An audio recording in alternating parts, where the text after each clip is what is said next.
프랑스 축구의 뜨거운 화제 중심에 선 이강인, 그의 별명은 리틀 메시로 잘 알려져 있습니다.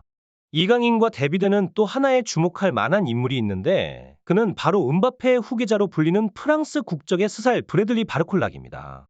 이강인이 파리 생제르맹에 입단한 지 2달 후 바르콜락도 같은 팀의 일원이 되었습니다.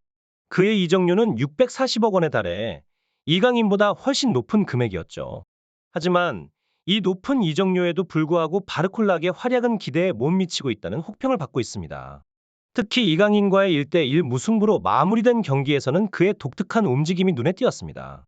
바르콜락에 대한 이야기를 좀 더 해보자면 그는 2021-2022 시즌 리옹에서 프랑스 리그1 데뷔전을 치르며 총 38경기에 출전, 5골을 기록하는 등 잠재력을 보여주었습니다.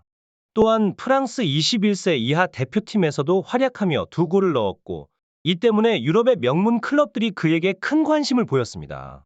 그의 다재다능한 포지션 소화 능력은 많은 팀들의 이목을 끌었습니다. 좌우 측면 윙어뿐만 아니라 센터 포워드로도 뛸 수 있으며 키패스 능력과 수비 가담이 탁월하다는 평가를 받았죠. 파리 생제르맹은 바르콜락을 영입하기 위해 막대한 예산을 투자했습니다. 그 결과 그는 현재까지 총 10경기에 선발로 출전해 한 골 2도움을 기록 중이지만 이강인과 비교했을 때 성적은 그다지 인상적이지 않습니다. 이강인은 9경기에 선발 출전해 한 골 1도움을 기록하고 있음에도 불구하고 바르콜락보다 평점이 낮고 성적도 신통치 않은 것으로 나타나고 있습니다. 이강인과 바르콜락 두 선수의 향후 경기에서 그들이 어떤 활약을 보일지 그리고 그들의 발전이 어떻게 팀의 성적에 영향을 미칠지 프랑스 축구 팬들의 기대가 큽니다. 두 선수 모두 뛰어난 재능을 가지고 있으며 그들의 성장과 성공은 파리 생제르맹뿐만 아니라 프랑스 축구 전체에 긍정적인 영향을 미칠 수 있습니다. 프랑스 축구계에서 활약 중인 바르콜라, 그의 이적료는 이강인의 2배에 달하며 주 포지션은 윙어입니다. 실제로 파리 생제르맹은 음바페의 의존도를 줄이기 위해 지난 여름에 공격수들을 대거 영입했는데 그 총액은 무려 3,800억 원에 이릅니다. 이 중 덴벨레, 곤살로 하무스, 무안 그리고 바르콜라가 포함되어 있습니다.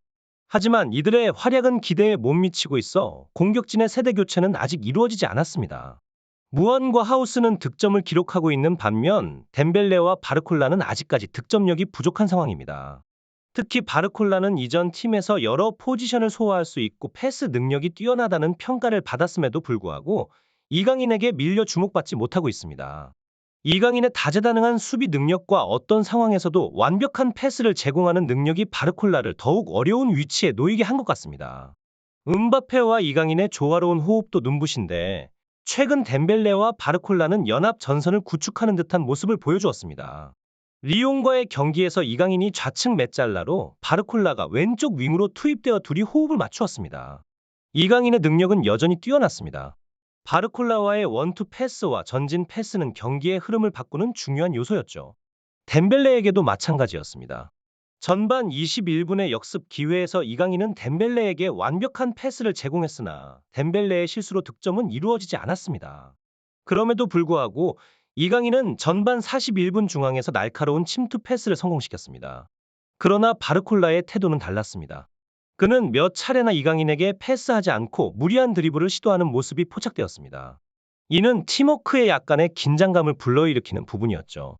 바르콜라는 이강인에게 볼을 넘길 때마다 불안정하고 부정확한 패스를 보여주었습니다.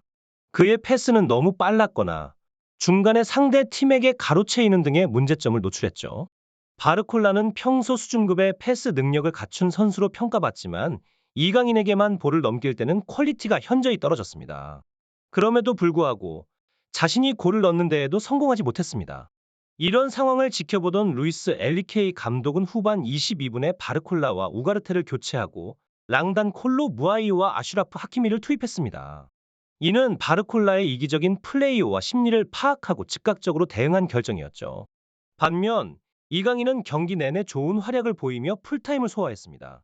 덴벨레 또한 이강인을 견제하는 모습이 몇 경기째 목격되고 있습니다. 오른쪽 윙어로 주전 자리를 꿰찬 덴벨레는 엘리케이 감독이 이강인을 오른쪽 윙어로 배치했을 때 긴장감을 느꼈을 것입니다. 이강인은 뛰어난 킬패스로 덴벨레에게 득점 기회를 여러 번 제공했습니다.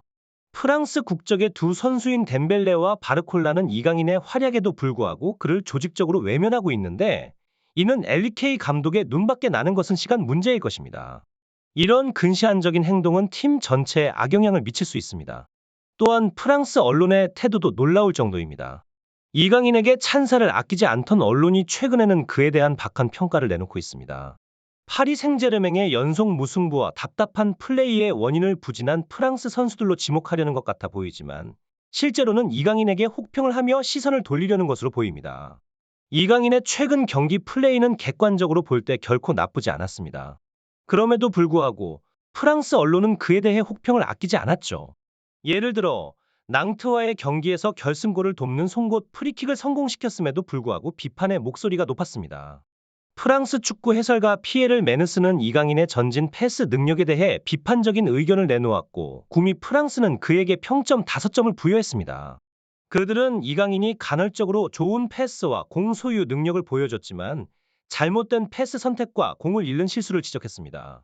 르 파리지 행은 이강인이 90분 동안 경기에 출전했음에도 불구하고 그에게 최하점을 부여했습니다. 이강인은 이강인의 긍정적인 모습을 찾기 어려웠다며 평점 3점을 줬습니다. 이런 상황에서 프랑스 블루는 이강인이 생제르맹의 중요한 역할을 하는 척한다며 선수의 잠재력 자체를 평가절하했습니다.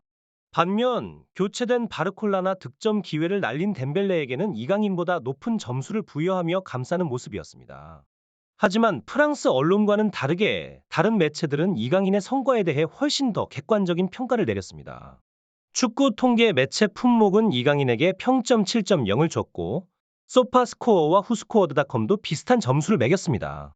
실제로 이강인은 90분 동안 패스 성공률 88%, 기회 창출 2회, 드리블 성공 2회, 공 소유권 회복 5회 등을 기록했으며 감탄을 자아내는 왼발 패스를 여러 번 선보였습니다. 올 시즌 이강인은 모든 대회에서 총 12경기 9선발, 3교체 에나와 2골 1도움을 기록 중이며 최근 3경기 연속 선발 출전과 2경기 연속 90분 풀타임 소화에 성공했다. 그러나 프랑스에서 축구 해설가 및 분석가로 활동 중인 피에르 메네스는 이강인이 너무 과대평가를 받고 있다고 말해 눈길을 끌었다.